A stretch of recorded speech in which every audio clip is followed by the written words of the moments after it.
That's fine.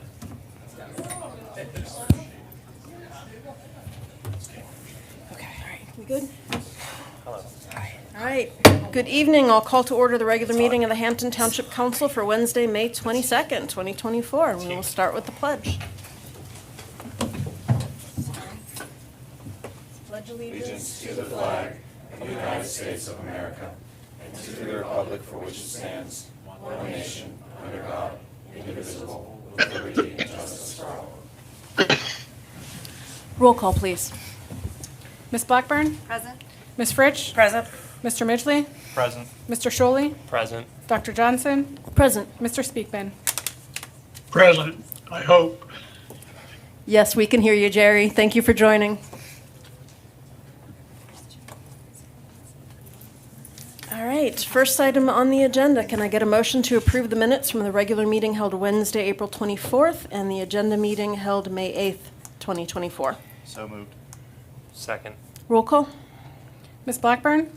Favor. Ms. Fritsch? Favor. Mr. Midgley? Favor. Mr. Scholle? Favor. Dr. Johnson? Favor. All right, citizens' agenda matters. If anyone has anything that they would like to address to council this evening, please step up to the microphone and state your name and address and your concern.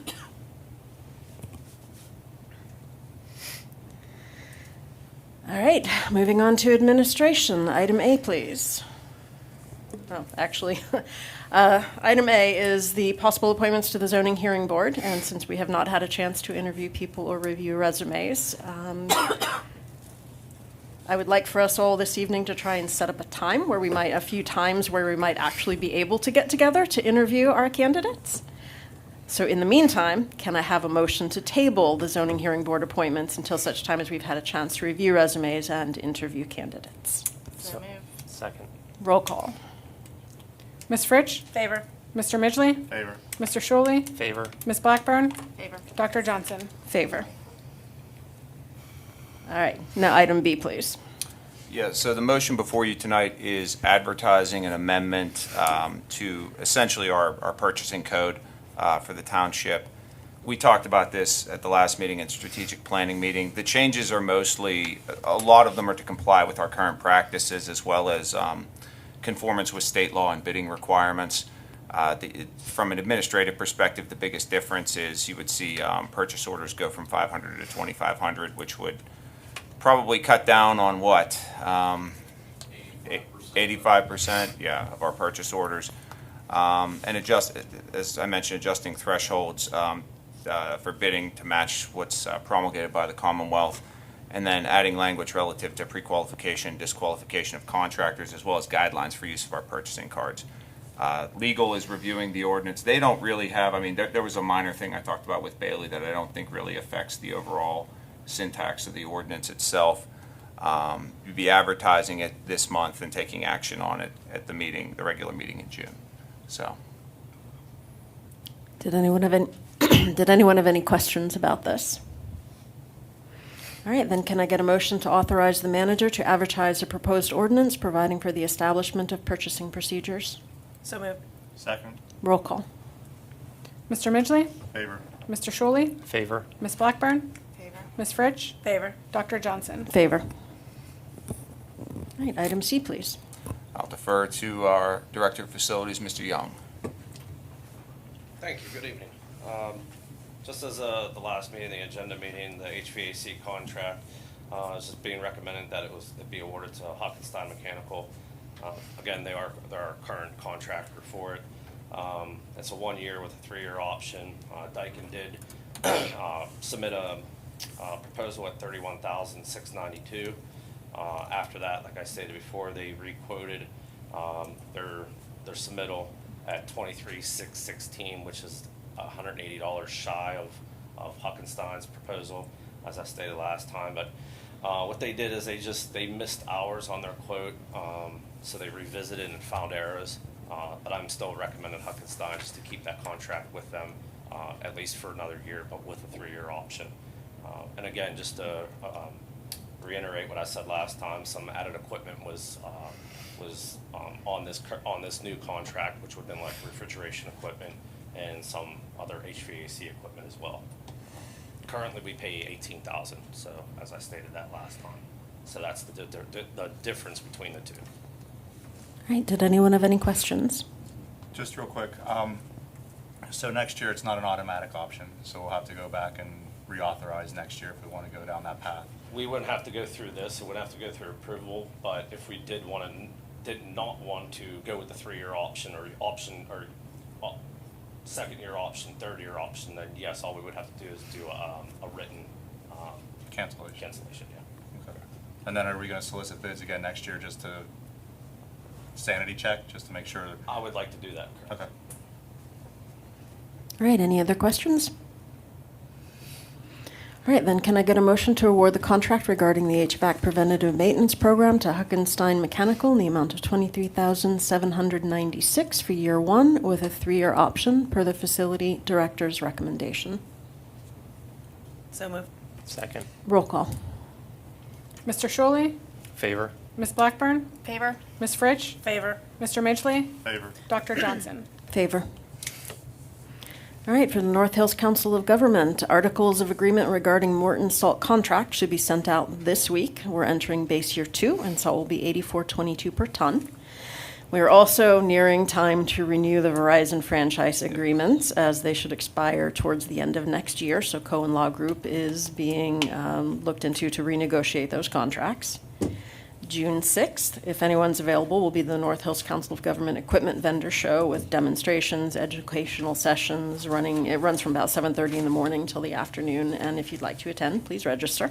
Unfortunately, I will not be able to make it again. And finally, I did want to let you all know that I did issue a thanks to the municipalities whose officers participated in the funeral procession for Rob Kersop, and let them know that we all very much appreciated their participation. Any questions about the North Hills Council of Government? All right, Water Authority monthly report. Anything to add, or are there any questions? I'll take that as a no. Engineers monthly report. Anything to add or any questions? Nothing to add, unless there's questions. Legal counsel monthly report. Nothing to add. Any questions? Controllers monthly report. Hello, can you hear me? We can hear you. Okay, sorry for no video. The bandwidth where I'm at doesn't allow that. You should have, excuse me, you should have in front of you a summary of my report for May. At the 1/3 point of the year, operating fund revenue is basically on budget. In total, revenue is $323,000 ahead of 2023. And EIT is $100,000 ahead. D-transfer tax is down 33 compared to last year, but May has come in a bit stronger than last year, so we think we are closing the gap. Building permits are up 24,000 from 2023. Correspondingly, sewer tap-in and capacity fees are well ahead of 2023 by 63,000, and this is due to the Windmont development. Grants and gifts is almost at the year's total budget and is ahead of 2023 by 22,000. This really represents a delayed receipt of our recycling grant for 2022. Insurance revenue is $66,000 ahead of 23, but this reflects a very late receipt of our workers' compensation dividend from MRM in 23. The dividend in 2024 is actually below our expectation due to the higher claims that we experienced in 22 and 23. Operating expenses are also in line with budget and are $217,000 more than 2023. Primarily, retirement buyback benefits account for 75% of this amount. IT professional and consulting fees have exceeded the 2024 budget and are $25,000 over the same period in 23. A significant amount of this is advanced payment for hours of service. With personnel changes in IT, this account will likely exceed budget by a considerable amount by the end of the year. Real estate tax refunds are $33,000 more than the same period in '23 and will exceed budget by a considerable amount this year. This is related to the countywide CLR issue, which is being leveraged especially by commercial and other high-value property appeals. Workers' compensation costs are $30,000 more than '23 due to higher rates attributed to higher claims in '22 and '23. However, the '24 budget was adjusted accordingly. Engineering services for DES have exceeded the 2024 budget. This includes NPDES renewal, Arch Run, Gordhead Run Interceptor, and TAP fee study. Regarding stormwater management, 97% of the fee revenue budget has been collected. Collection for delinquent fees has exceeded budget by 100%, or 25,000. Storm sewer maintenance and project expenses are in line with budget. Cost estimate for a major slip lining project will exceed budget and will be offset with savings in demolition budget, which there are none currently scheduled in 2024. Regarding capital improvement, carryover funds, including bond interest earnings, have met expenses thus far. The majority of revenue from real estate tax billings are not received until May and June. Currently, there are no concerns in meeting the capital improvement projects. Outstanding revenues, however, are receipt of grants for the Community Trail, South Pioneer, and Clearview Bridge projects. So we expect those to come in at some point in time and help us meet our budget expenses.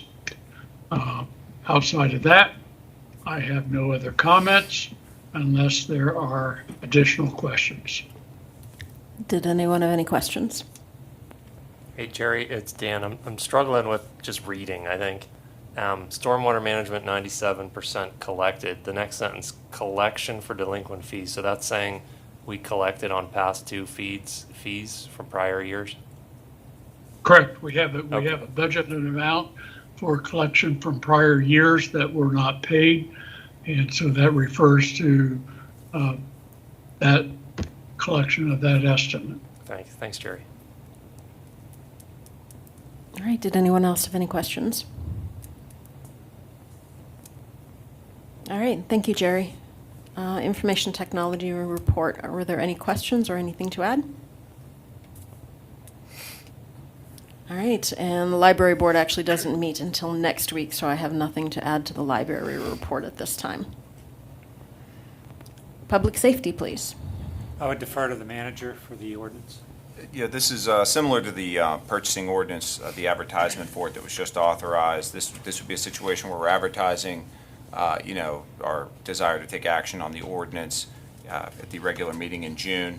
The revisions to the police hiring ordinance and promotion ordinance are, again, what we've talked about before. It allows for direct hiring of full-time police officers, which we do not have right now. We promote from within part-time, and Chief Volakovich has talked ad nauseum and, at great length about the struggle that he and a lot of other departments face in retaining part-time officers because they're looking for full-time employment. This would establish a qualitative process for hiring part-timers. It's reviewed by GTN. I know I've been keeping Bailey and Michelle quite busy, so but they've reviewed it. They don't really have. They've had, again, some minor comments more on syntax. I do apologize, by the way. I know the ordinances I sent you were substantially marked up and highlighted, and I'm sure they were very easy to understand. But there will be clean copies before you at the agenda meeting next month. So The revision to the promotion to sergeant just simply removes the requirement for written examination. These are officers who've been with us a long time. They're being evaluated based on their performance, not on their ability to take a test. So that is the ordinance that's before you for advertisement. Did anyone have any questions? All right, then can I have a motion to authorize the advertisement of a proposed ordinance establishing the police hiring and promotion process? So moved. Second. Roll call. Ms. Blackburn, Favor. Ms. Fritsch, Favor. Mr. Midgley, Favor. Mr. Sholey, Favor. Dr. Johnson. Favor. Chief, anything to add to your monthly report? I have nothing unless there's questions. Does not appear so. Thank you. EMS report, please. Hello, everybody. You should have received the data in your packets. Just a very quick couple points from them. We did 132 calls in Hampton in the month of April. It was an increase of 19 over previous April. 501 calls in Hampton year to date, increase of 23 for the month. 524 calls total, and 2,172 calls year to date for the service. We did have our E0 times for the highest priority calls were all well within expected limits. We did have 13-minute response time in Hampton, and conversely, a 13-minute response time in Shaler. And the exact thing is happening in both those, where the ambulance were coming from Shaler to Hampton or Hampton to Shaler in the middle of the night. Fortunately, no untoward effects from those. Any questions about the data at all? Okay. It's EMS week, so we're trying to take care of our staff this week. Have food for cookouts and those kind of things. We do a prize drawing for items that we buy and items that the business have donated that people can enter to win from our staff and so forth. And just try to take it a little bit easy, and sometimes that works out, sometimes it doesn't. But we give it our best. The subscription drive is at the mail house and so forth. It should be hitting homes again next week for our second request. Currently in Hampton Township, we're about 27% participation rate. And certainly hoping to boost that a little further with the second mailing and so forth. And it's funny how people react to that number. Some people say only 27%. We certainly would like to see it higher. It's actually a pretty respectable rate. We see what happens with some of our other ambulance services, and their participation rates are much lower, but we certainly hope to get some more participation there. Eric, what is your usual participation rate in Hampton by the end of the drive? I don't know what the usual is in Hampton, but we usually end up around 35 to 37% in total across the board. All right, thank you. So I can get you that answer, but I don't know it off the top of my head. Okay. And then last but not least, and certainly most importantly, I just want to say that how this community, this board, and probably most importantly, Chief Wolakovich and his staff handled the untimely death of a great man like Robert Kiersop is just to be commended. Absolutely unbelievable in every step of the way. I didn't know him one iota compared to how many people here did, but he's just one of those people you could feel his presence when you met him.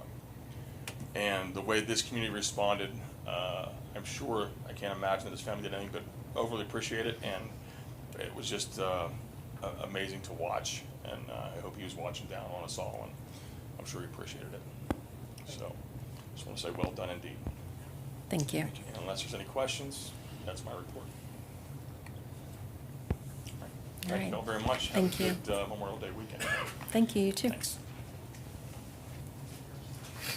Hey, Eric. Yes. Eric. Uh-oh. The disembodied Eric. voice got you. Yes, Mr. Speaker.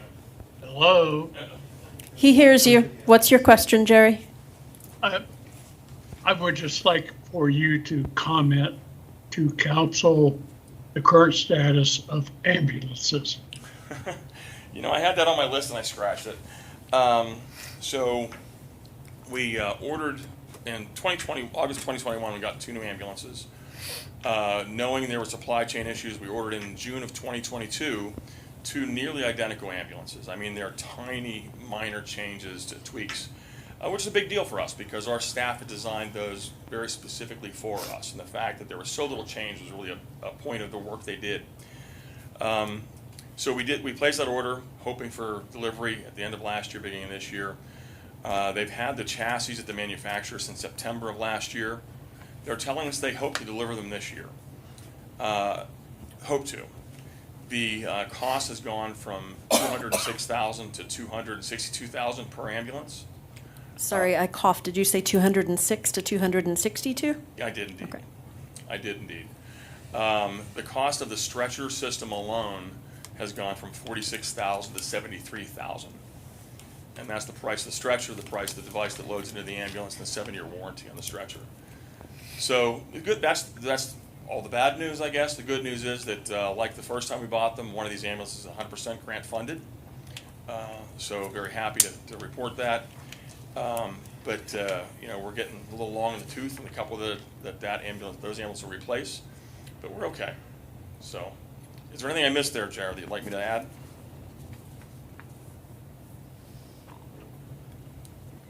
I'll take that as a no. Okay, well, just, Oh, just unmuted. That's good. That's a good summary. Thank you. Okay, not a problem. Eric, just to clarify, when you said that price difference, so you have to pay the 262 now, not the 206 at the time you ordered it? Well, no, the 206 was with the ones we bought in Oh, I delivery see, in I see. 2021. So, there have been a couple of price increases. It's a problem in the industry. When I say that, I mean fire and EMS. Of incredibly long delivery times, price increases after a contract is signed. And if you don't like it, you can just leave them here and we'll sell them to somebody else. So, Lovely. yeah, it's unfortunately where we are. All right, thank you. Eric, how frequently do you replace? We are on a 7-year rotation. 7. Now, Okay. what we'll do with these, though, is that we buy them on a truck chassis, and so the ones we bought in 21 and 28, we'll send those back. They'll take the box off. They'll put a new chassis underneath. It'll be about a 35% price reduction, well, in theory now. And they'll refurbish the major components, so it really looks new, but it should be a significant cost savings. Thanks. Right? Thank you. All right. Thank you. Thank Have a you. good night, everybody. All right, anything else for public safety? Community services, please.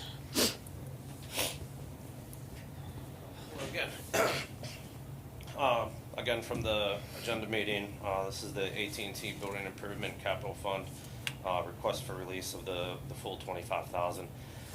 Just to summarize, after a review of cost estimates, roof repair for that structure was around $22,000 for an EPDM roof to cover the existing metal.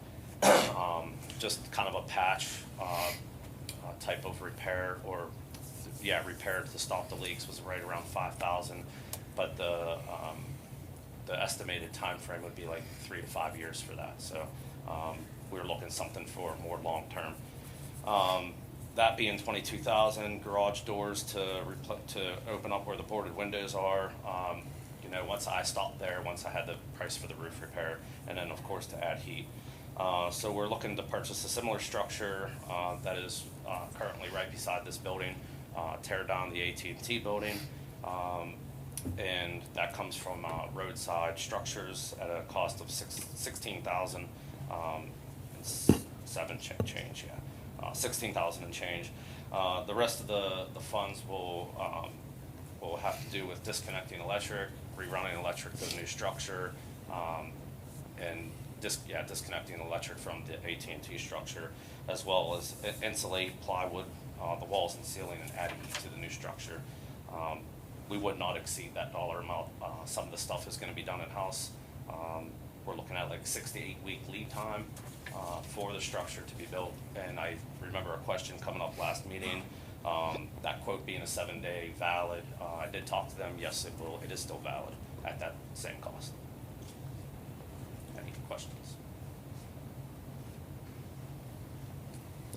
Chris, we're going to allow you to swing the sledgehammer, the first one that hits the AT&T building. I know Susan really wants to. Okay. Okay, all right. We can have two sledgehammers. That's right. All right, but first, can I get a motion to authorize the facilities director to pursue the AT&T storage building improvement project through the capital improvements program budget in an amount not to exceed $25,000 per the memo dated April 1st, 2024? So moved. Second. Roll call. Ms. Fritsch? Favor. Mr. Midgley? Favor. Mr. Sholey? Favor. Ms. Blackburn? Favor. Dr. Johnson? Favor. Now we'll get you to the sledgehammers.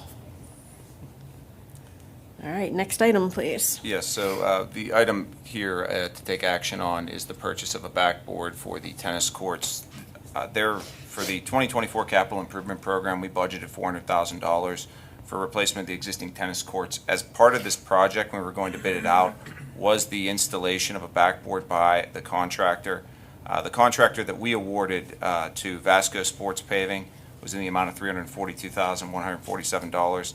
They actually recommended we purchase this on our own, that we could get it cheaper as opposed to them marking it up.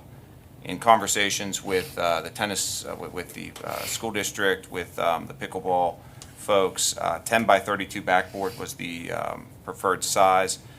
Got pricing from 2 different vendors for the Rally Master. Rally Master seems to be the dominant maker of backboards as far as I've seen.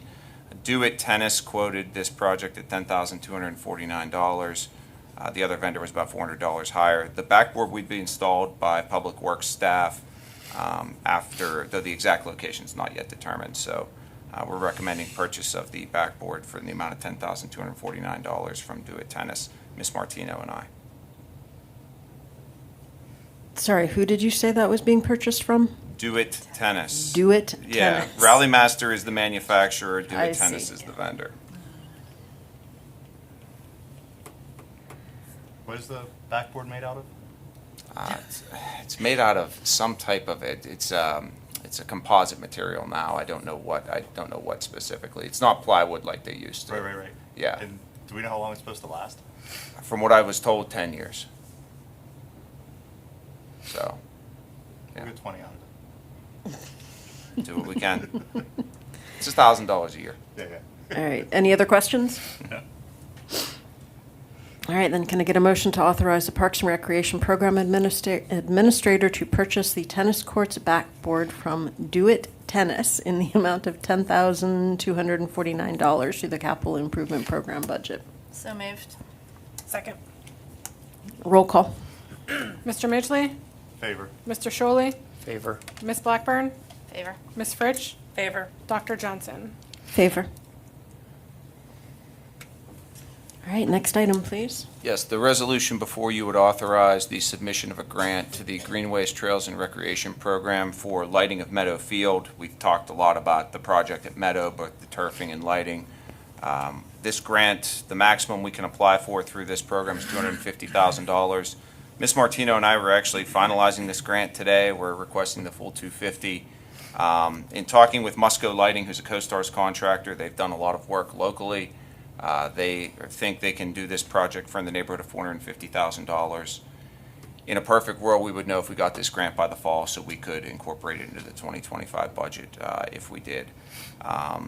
There's a match for the grant of 15%. We'd more than cover it. It's my recommendation that Council adopts this resolution. To answer Mr. Speakman's question posed at the agenda meeting regarding the operational costs of the lighting, in talking with Musco, given the size of the poles, the lights and everything, they think it would be in the neighborhood of about $6,000 to $7,000 annually. So, which is a point of comparison, the baseball lights, which are sodium, they're not LEDs like is proposed here. They're about $27,000 a year, $27,000 a year. And I say amen. Okay. Anyone have any questions? All right, resolution number? 1101. All right, can I get a motion to adopt Resolution 1101, authorizing the submission of a Greenway Trails and Recreation Program grant for Meadowfield lighting, requesting a grant of $250,000? So moved. Second. Roll call. Mr. Sholey? Favor. Ms. Blackburn? Favor. Ms. Fritsch? Favor. Mr. Midgley? Favor. Dr. Johnson? Favor. Next item, please. So when the 2024 capital improvement program includes an allotment of $1.1 million for the Clearview Road Bridge replacement. As a side note on this project is scheduled to begin. You've all seen the utility relocations. The actual closure of the bridge is scheduled for June 10th. But as part of that 1.1 million, 250,000 was funded by a grant from the statewide local share account program. There's been a turnover in the manager's position from when the grant was applied for until now. So in order to submit for reimbursement, we need to pass a new resolution identifying myself and Dr. Johnson as the authorized officials in order to seek reimbursement. So that is the resolution before you. Any questions? Resolution 1102. Correct. Can I get a motion to adopt local share, sorry. Oh, that was the right one. Can I get a motion to adopt Resolution 1102 regarding the Clearview Road Bridge project, changing the authorized signers for the local share account grant to myself and Mr. Jarosky? So moved. Second. Roll call. Ms. Blackburn? Favor. Ms. Fritsch? Favor. Mr. Midgley? Favor. Mr. Shuley? Favor. Dr. Johnson? Favor. All right, next item, please. So there are two outstanding change orders for the second phase of the Community Park Trail that was, the work was done by Independent Enterprises last year. We need to execute these change orders in order to get the $219,500 grant reimbursement for the project. As Mr. Speakman said in his report, we have these outstanding grants. These last two, the previous motion and this motion actually allows us to hopefully start closing those out. The two change orders are change orders 2 and 3. Collectively, they actually reduced the project's cost by $22,000. Change order 2 had a lot to do with reducing the size of a drainage pipe and removing fencing work from Independent and going with another contractor. Change order 3 had to do with addressing some an underground spring that was washing away a portion of the trail. So just as a point of comparison, the total budget for this project in 2023 was $500,000. If these change orders are approved, it lowers the contract value to about $469,700. So that's therefore my recommendation, both these change orders be approved. Any questions? All right, then can I get a motion to approve the Community Park Trail Phase 2 change orders 2 and 3 per the manager's recommendation for the following items and amounts? Change order for minus $34,803 for a reduction in fence installation and a $12,691 change order for additional drainage items. So moved. Second. Roll call. Ms. Fritsch? Favor. Mr. Midgley? Favor. Mr. Shuley? Favor. Ms. Blackburn? Favor. Dr. Johnson? Favor. All right, item F. Thank you. The next item is the road resurfacing program change orders. As I mentioned at the agenda meeting, this is just moving the 5 roads that we added to the program from contract A to contract B, just so that PennDOT would be okay with it. Anyone have any questions? All right, and then can I get a motion to approve the road resurfacing program change order per the assistant manager's recommendation, which transfers 5 roads from contract A to contract B? So moved. Second. Roll call. Mr. Midgley? Favor. Mr. Shuley? Favor. Ms. Blackburn? Favor. Ms. Fritsch? Favor. Dr. Johnson? Favor. Thank you. Anything to add to the monthly reports? I have nothing to add unless there are questions. Any additional items to add? No. Okay, thank you. Environmental services. Thank you, Madam President. This evening, we're requesting approval of 2 change orders that were discussed at the agenda meeting a couple weeks ago. The first change order is, excuse me, Mealy number 6. This is for ductwork adjustments required to the Headworks building, and that cost is $8,912.21. And the second is a change order for the material that was utilized for airlines from stainless to cast. That is Mealy change order number 7, and that's a credit to us in the amount of $29,528.72. Did anyone have any questions? All right, then can I get a motion to approve the Allison Park Treatment Plant change orders as described by the Environmental Services Director? So moved. Second. Roll call. Mr. Shuley? Favor. Ms. Blackburn? Favor. Ms. Fritsch? Favor. Mr. Midgley? Favor. Dr. Johnson? In favor. Thank you. Anything to add to your monthly report? Nothing to add. All right, thank you. All right, sewer plant construction update. Things are going well. That's what we want to hear. Since the last time we got together, since the last time I was in front of you, there's been an awful lot of progress. We were able to get those to work out? So we've got some show and tell tonight, so. Oh, wonderful. These were, this particular aerial footage was taken yesterday, so. This is starting at the Toner Avenue site coming in. The bottom of the screen, you can see the UV building, the 4 SBR structures nearing completion. And the big monstrosity right kind of in the middle of the screen right now is the headwork structure. It's come a long way. And then coming into the screen in the top right and now the top middle is the new dewatering building, which I believe 2 months ago was barely the floor slab. Now all the interior walls and all the exterior walls have been poured.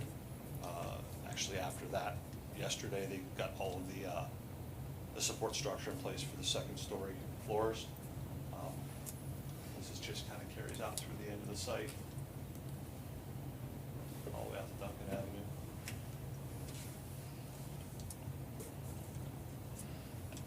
So were you able to get the stills into? That's good.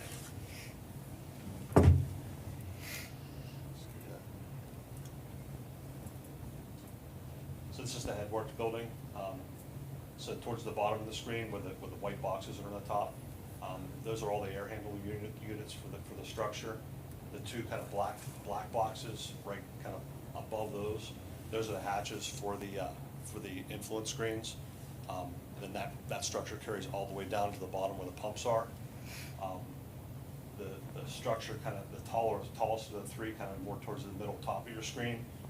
That is the electrical building, so that's significantly higher than any flood level you'll see. And that's houses all of the electrical equipment. That's pretty much the heartbeat for the entire facility. Just to the left and below that, you see that square kind of opening. That's where your grit equipment will be. I know Jim has banged on about grit removal for quite some time to everybody, and that is where that equipment will be. And the two blue kind of tarped pieces down at the bottom left, that's actually some of the modules, some of the cartridges that will go into the grit removal equipment. Next picture. Hey, Rob. Hey, Yes, Rob, Yes, can sir. we get that mic closer to you? Yeah, sure.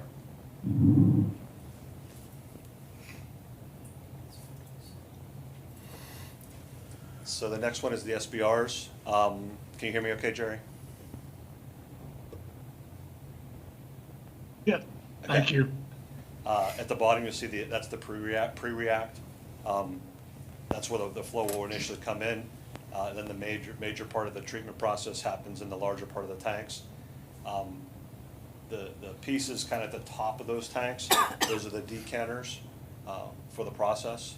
So mechanically, we're getting pretty close on the SBRs. Still have a little bit of work to do on the air diffusers in the bottom of the tanks, but all in all, that's been going pretty well. They got just about all of the railings and walkways around the perimeter of the tank, so you can actually get up there and safely walk around now. They got a good piece of the painting done already. They were trying to kind of get all of their painters and their bigger equipment out of those tanks to move on with other areas of the plant. So the next one will be the UV. Yep. So not much to see here, but that is the UV channel. The UV building. The two black rectangles. Those are the hatches that allow access to the equipment that's located underneath the shelter. The top platform doubles as a cover for the UV flumes. And then off to the right, you can see the smaller concrete structure with the kind of greenish box on it. That's the elevated platform for the main transformer coming in, bringing power into the plant. And then finally, I have the dewatering building. And again, this was 2 months ago. I don't even know if the base slab was poured 2 months ago. They moved very quickly on this. They were waiting for some things to happen until they could really cut loose on this, and now that they have, it's gone incredibly fast. So All those walls have been poured. Again, all the roof structures now, all the support structure for the second stories now in place. Again, it's moving along pretty well right now. So, like I said, there's a lot happening right now. We're pushing hard. They're pushing hard. We hit a major delivery milestone today. MCC 200 showed up on site, which is something we've been incredibly concerned about for quite some time. It arrived today, as I'm told. So that's very encouraging. So This was the switch that was ordered years ago that, yes, that's that Who's one, talking to me? sorry. That's that one that we've been waiting and waiting for. That's the one. Oh, nice. It's one of the That's ones good. we were very, very concerned about as far Great. as lead time and whether it was going to ship, whether it was going to ship complete. Have that you piece- actually seen it? Yeah. Me personally, I have not, but I was informed today that it has arrived. So, I also, there was a lot of back and forth, and there has been, because this is the part of the contract where everybody starts pushing each other, trying to get to our startup dates. And our general mechanical was concerned about our electrical. Our electrical contractor has stepped up in a major way in the last month or so. They've really, there are 20 to 30 electricians on site every day, making a lot of progress very quickly.